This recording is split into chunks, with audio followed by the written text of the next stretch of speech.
Hello everyone, welcome back to the channel. मेरा नाम है शिखा और आज हम करेंगे अपना क्लास 11th का चैप्टर डिस्कवरिंग टट द सागा कंटिन्यूज। सागा मतलब होता है एक बहुत लंबी स्टोरी, ठीक है। तो ये वाला चैप्टर पढ़ेंगे, बहुत इंटरेस्टिंग सा है। इजिप्शियन ममीज के बारे में सुना है ना, उसी के ऊपर है, ठीक है। स्टार्ट करने से पहले 3 इंपॉर्टेंट चीज़, अगर आपको कोई भी डाउट आए तो आप मुझे इंस्टाग्राम पे फॉलो करके डीएम कर सकते हैं। और अगर आपको ये पीडीएफ चाहिए जिसके अंदर आपको नोट्स भी मिलेंगे, इंपॉर्टेंट क्वेश्चंस भी मिलेंगे, प्रीवियस ईयर क्वेश्चंस भी मिलेंगे, मतलब all in one combined PDF चाहिए तो वो आपको मिल जाएगी टेलीग्राम पर। थर्डली, अगर आपको रेगुलर टेस्ट सीरीज में पार्टिसिपेट करना है तो you can follow me on WhatsApp channel 2। तीनों के link, Instagram, Telegram and WhatsApp के लिंक आपको डिस्क्रिप्शन बॉक्स में मिल जाएगी। Make sure you follow on all the 3 platforms. और अब हम बिना किसी देरी के अपने इस चैप्टर को स्टार्ट करते हैं, डिस्कवरिंग टट द सागा कंटिन्यूज। तो एक टूटन खामुन थे, ठीक है, और उनको बोला जाता था किंग टट, है ना। और वो जो थे ना टीनेजर थे, मतलब 19 साल तक की उम्र होगी उनकी, उससे मतलब उनकी उम्र नहीं पता, बट टीनेजर 19 साल तक होते हैं, ठीक है। और जब उनकी मौत हो गई थी, डेथ हो गई थी, वो अपनी डायनेस्टी के, उनकी डायनेस्टी का नाम क्या था, फारोआ डायनेस्टी। और उनकी डायनेस्टी के वो लास्ट वारिस थे, लास्ट सक्सेसर थे, जिस डायनेस्टी ने पूरे इजिप्ट को रूल किया, वो भी सेंचुरीज तक, ठीक है। जब उन्हें दफनाया जा रहा था, रेस्ट पे लिटाया जा रहा था, तब उन्हें गोल्ड के साथ बहुत हैवीली तरीके से लोड कर दिया गया था। और उनकी जब कब्र मिली थी 1922 में, तो पूरे वर्ल्ड ने क्वेश्चन किया था कि उनके साथ आखिर हुआ क्या था, क्या कहीं उनका मर्डर तो नहीं हुआ था। तो 80 इयर्स के बाद उनकी बॉडी जो है वो किस में गई, सिटी स्कैन के लिए गई, जिससे कि हमें जो है न्यू इन्फॉर्मेशन, नए सुराग मिल सकते थे कि उनकी लाइफ कैसी थी और उनकी डेथ कैसे हुई, ठीक है। उनका फेस जो है रिक्रिएट किया गया एक प्रोसीजर की हेल्प से, जिसका क्या नाम था, फॉरेंसिक रिकंस्ट्रक्शन, ठीक है। तो जैसे ही किंग टट की बॉडी को उनकी कब्र से, उनकी कब्र का नाम क्या था, called valley of the Kings, ठीक है। और उनकी कब्र किस जगह पर थी, एन एंशिएंट इजिप्शियन सिमेंट्री, ये एक ऐसी लोकेशन थी जहाँ पर उनकी कब्र जो है वो रखी हुई थी, और उनका कब्र का नाम था वैली ऑफ द किंग्स। तो जब उनकी कब्र से उनकी बॉडी को निकाला जा रहा था, तो बहुत तेज एक अजीब सी, एक अननेचुरल सी विंड जो है वो ब्लो करने लग गई थी। डार्क कलर की क्लाउड्स जो है वो मंडराने लग गए थे पूरे दिन, ठीक है। और बाद में जब उनकी बॉडी वापस रख दी गई उनकी कब्र में सिटी स्कैन के बाद, तब स्टार्स से बादल जो है, मतलब बादल साफ हो गए और स्टार्स जो है पूरे आसमान में छा गए। 5 जनवरी 2005 को 6 बजे शाम के किंग टट की मम्मी, जो कि वर्ल्ड की फेमस मम्मी बन चुकी थी, उसको सिटी स्कैनर में रखा गया ताकि उनकी डेथ की जो मिस्ट्री है उसको इन्वेस्टिगेट करा जाए। और ये पता चला कि उनकी डेथ जो है वो 3300 साल पहले हो चुकी थी, ठीक है। और जैसे 6 बजे तो उनका सिटी स्कैन हुआ था, लेकिन आफ्टरनून में विजिटर्स जो थे उनकी पिरामिड में जाकर देख रहे थे, ठीक है। 26 फीट उनका पिरामिड था, उनका टॉम्ब था, ठीक है, अंडरग्राउंड था। उनकी कब्र जो थी वो 26 फीट डीप थी। और वो टूरिस्ट जो है आफ्टरनून में उनकी कब्र के पास गए ताकि वो किंग को रिस्पेक्ट दे सके। बहुत सारे लोग जो है छोटे से टॉम्ब उनके कब्र के वहीं पर था, वहाँ पर भी गए और देखने लग गए दीवारों पे कि कैसे कैसे, मतलब घूरने लगे, एडमायर करने लगे दीवारों पे कि जो चैम्बर्स की दीवारें हैं उन पे क्या क्या लिखा हुआ है, कैसे कैसे ड्राइंग्स वगैरह बनी हुई हैं, ठीक है। And took a look at the face of the टट, और टट के फेस को देखने लग गए जो कि गोल्ड से पेंट किया हुआ था, ठीक है। While visitors read the guide books, जो विजिटर्स थे वो भी गाइड बुक को रीड कर रहे थे। एक अजीब सी आवाज़ में कुछ साइलेंटली खड़े हुए थे जो कि सोच रहे थे कि कैसे इस टीनेजर की अचानक से डेथ हो गई, ठीक है।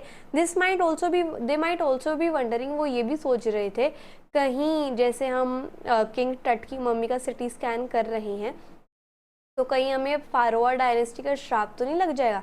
श्राप क्या था फारोआ डायनेस्टी का, कि जो भी किंग टट की मम्मी को छेड़ेगा उसके भाग्य में मिस फॉर्चून आ जाएगा, बैड लक आ जाएगा, ठीक है। और वो जो है अगर इस पोजीशन पे तो फॉल डाउनवर्ड कर जाएगा, ठीक है। एज जाही हवास कौन थे, secretary general of the Egypt, वो इजिप्ट के सेक्रेटरी जनरल के थे। उन्होंने बॉडी को लीन किया लेटाया, ठीक है, ताकि वो देख सके। वो कह रहे हैं कि मम्मी जो थी वो बहुत बैड कंडीशन में थी। जब वो सिटी स्कैन करने के लिए लेके जाने लग गए तो उन्होंने देखा कि मम्मी जो बैड कंडीशन में, क्यों? क्योंकि एक ब्रिटिश आर्कियोलॉजिस्ट आए थे 1920s में, ठीक है, कहाँ कब?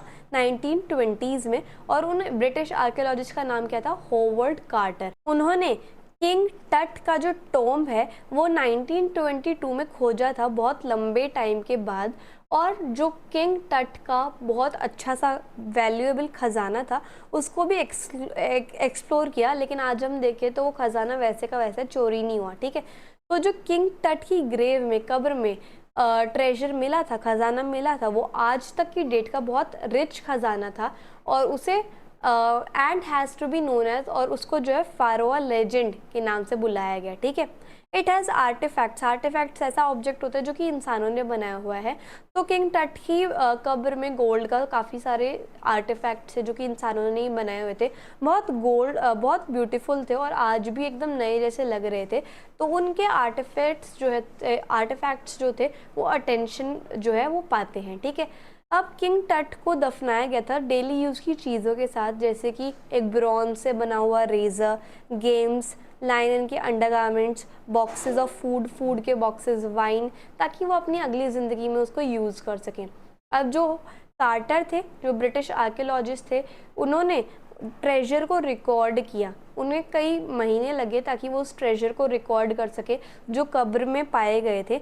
और उन्होंने इन्वेस्टिगेट किए 3 कब्र, 3 कॉफिन, जो कि एक के अंदर एक ऐसे बने हुए थे, ठीक है। पहले कॉफिन में तो उन्हें क्या मिला?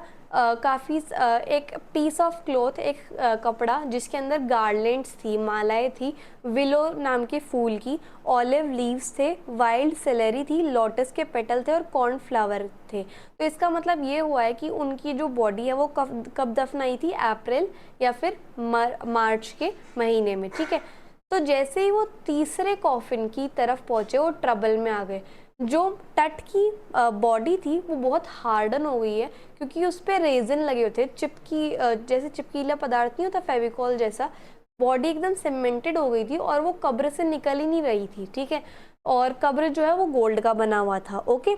तो जो बॉडी है किंग टट की और जो कब्र थी गोल्ड की, उससे वो बिल्कुल चिपकी हुई थी बॉडी कब्र से, ठीक है। कार्टर ने सोचा कि अब मैं क्या करूं, क्योंकि कोई भी फोर्स, कोई भी जो शक्ति है वो इन दोनों को, कॉफिन को और टट को अलग कर ही नहीं सकती, इतनी बुरी तरीके से चिपका हुआ है। तो कार्टर ने उस जो चिपकीला पदार्थ था, रेजिन था, उसको लूज करने की सोची।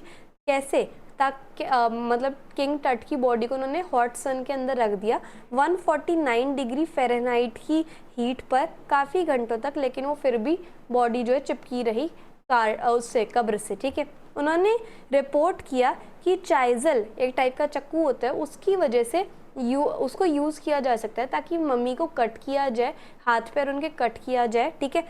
तब जाके टट की बॉडी जो है वो तभी कॉफिन से निकल पाएगी, ठीक है। कार्टर के अकॉर्डिंग उसके पास और कोई चॉइस नहीं थी मम्मी के हाथ पैर काटने के लिए, and he believe that if he hadn't done that, और उसने ये बिलीव किया कि अगर उसने काटा नहीं होता तो कोई ना कोई आके किंग के जो जितने भी गोल्ड के सामान है वो लूट ले जाता, ठीक है।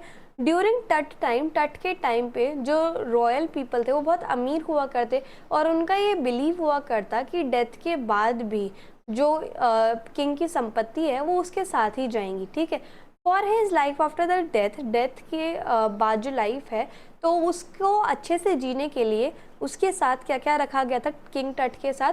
प्रीशियस कॉलर, नेकलेस जिसके डेकोरेटिव पैटर्न है, bracelet, ring, amulets, ceremonial aprons, sandals, shield for fingers, toes, and now an ironic inner coffin, और एक बहुत अच्छा कॉफिन और एक मास्क भी था, ठीक है। His man removed his head, तो जो कार्टर के लोग थे उन्होंने किंग टट का हेड रिमूव किया, किंग टट का हर एक जॉइंट उसकी बॉडी से निकाल दिया, और जैसे ही फिनिश हुआ तो उन्होंने दे रिसेंबल द रिमेन्स, तो जो जितने भी उन्होंने बॉडी के पार्ट अलग अलग करे थे, काट दिए थे उसके कॉफिन में से, वो सारे के सारे एक वुडन बॉक्स में रख दिए गए और उस वुडन बॉक्स में एक सैंड की, एक मिट्टी की परत जो है वो रख दी थी ताकि जो डैमेज हुआ उसको थोड़ा हीलिंग हो।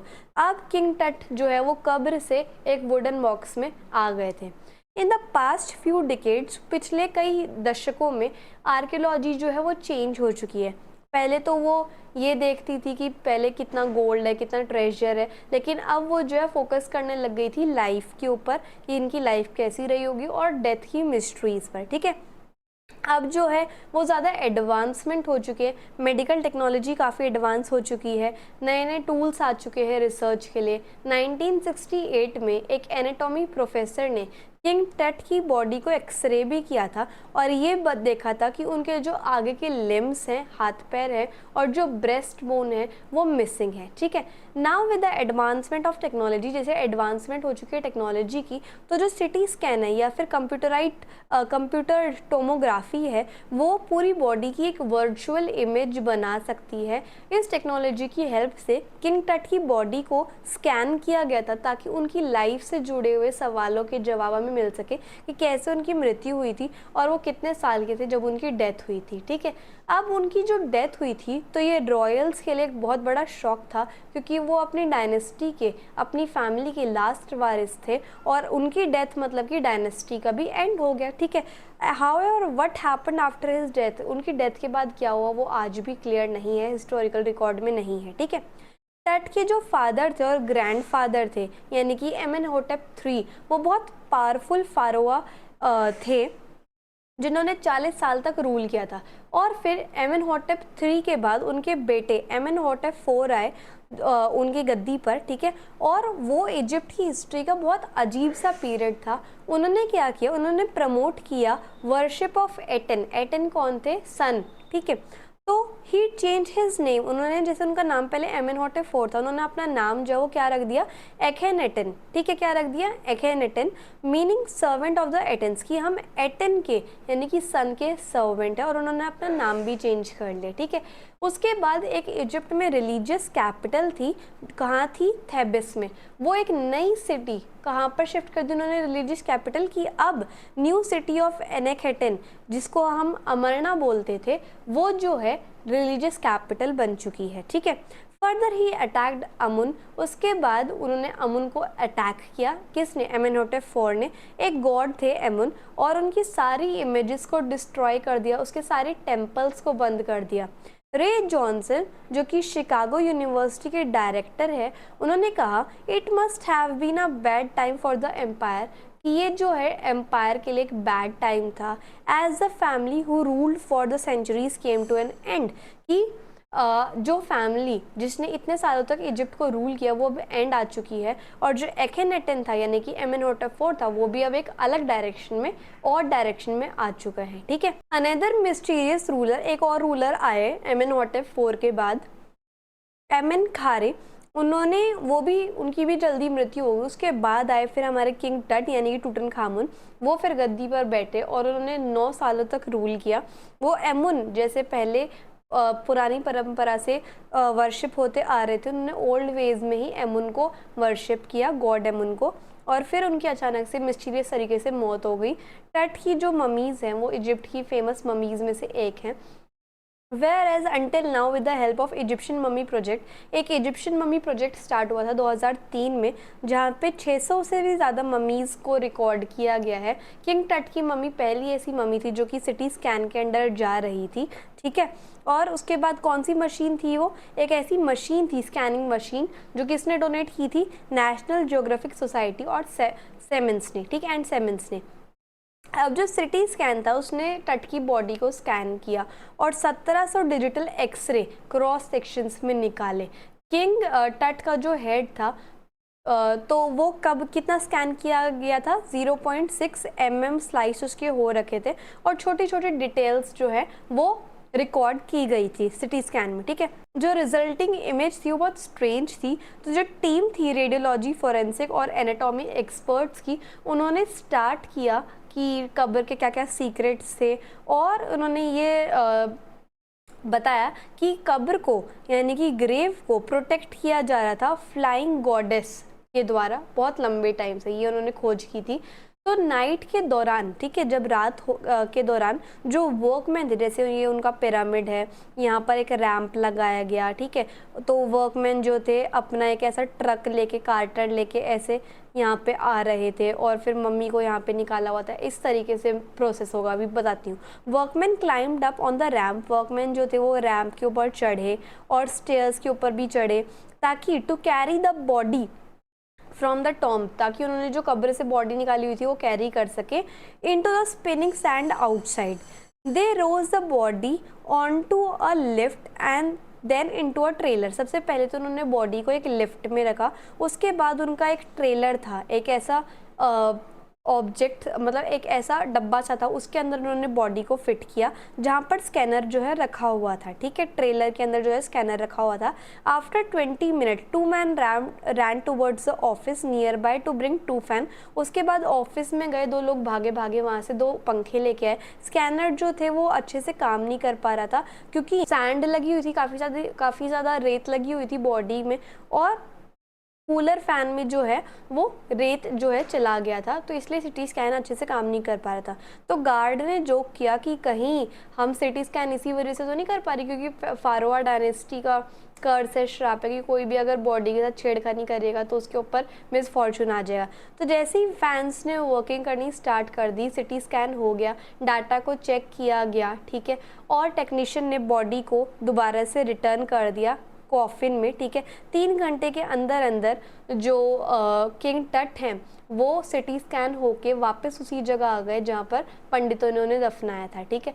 ट्रेलर क्या होता है, बेसिकली एक ऐसा डब्बा टाइप होता है जिसके पहिए वगैरह लगे होते हैं, ठीक है। A technician showed a beautiful image, trailer के अंदर ही सिटी स्कैन था, ठीक है, स्कैनर रखा हुआ था। तो टेक्नीशियन ने एक बहुत अच्छी इमेज दिखाई टट की कंप्यूटर स्क्रीन पर, ग्रे हेड दिखाया, पिक्सेल्स वगैरह काफ़ी ज़्यादा स्कैटर हो रखे थे, ठीक है, और वर्टिब्रे दिखाई, हैंड दिखाई, रिब केज दिखाया और स्कल का ट्रांसेक्शन दिखाया, ठीक है। और at the work was done, जैसे ही काम खत्म हुआ तो जाही हवास की शोल्डर से एक बहुत बड़ा भार उठ गया, जैसे वो अपने भार जो है चला गया था। जैसे वो अपने चेयर पे बैठे हुए थे, उन्होंने स्माइल किया और उन्होंने चैन भरी सांस ली कि कुछ भी रॉन्ग नहीं हुआ। वो पिछली रात सो नहीं पाए थे, क्योंकि अब जैसे काम खत्म हो गया तो अब वो जा सकते हैं सोने के लिए। और जैसे उन्होंने ट्रेलर को लेफ्ट किया तो विंड जो चल रही थी, उनकी बॉडी जैसे निकाली थी तो विंड जैसे चलने लग गई थी, अजीब सी स्ट्रेन सी विंड, वो रुक गई थी। विंटर की एयर जो है आ गई थी, जैसे विंटर की एयर डेथ लेग जैसी होती है वो वैसी आ गई थी। और टॉम के ऊपर जो कब्र था उसके ऊपर एक ओरियन कॉन्स्टलेशन जो बन जाते हैं ना, कॉन्स्टलेशन ओरियन वाला, वो बन गए थे नाइट स्काई में, और वो बॉय किंग को देख रहे थे, ठीक है। ट्रेलर का मतलब मैंने आपको बता ही दिया, एक ऐसा डब्बा सा होता है जिसके व्हील होते हैं और उसे कोई व्हीकल जो है पुल किया जाता है, कर सकता है, ठीक है। तो इस तरीके से हमारा चैप्टर है वो फाइनली खत्म होता है। आई होप आपको समझ में आया होगा। इंस्टाग्राम, टेलीग्राम एंड व्हाट्सएप पे जरूर फॉलो कर लेना। So if you like the video and the explanation, please like, share, comment and subscribe the channel. Thank you so much.